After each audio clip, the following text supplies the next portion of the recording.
There was talk about the need for change Wednesday night as the Warriors' season continued to spin out of control with an embarrassing home loss to the Pelicans, writes Kendra Andrews of ESPN. The game was never close after Golden State allowed 46 points in the first quarter, and fans loudly expressed their displeasure as the team suffered its worst home loss in 17 years.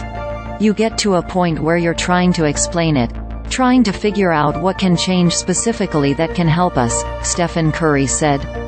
Those conversations are happening in between games, in film sessions, in the locker room.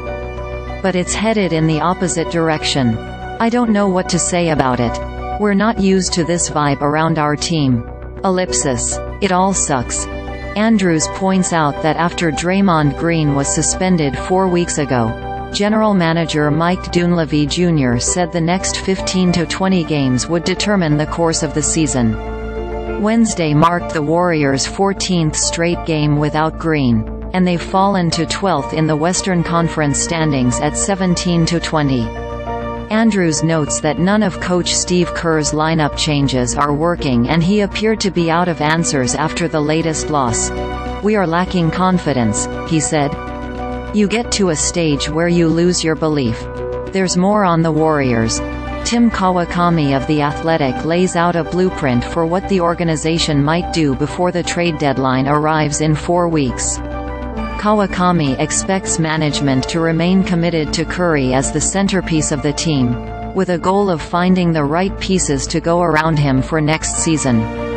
Andrew Wiggins is likely to be moved, according to Kawakami, even if Golden State has to attach a young player or a first-round pick to get someone to take his contract.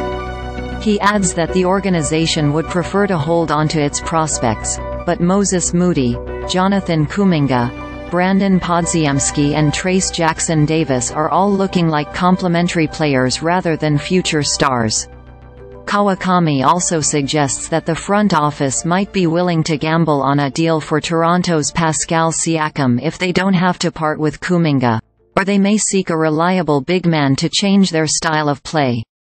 Two longtime franchise staples might not have secure futures beyond this season, Kawakami adds in the same piece.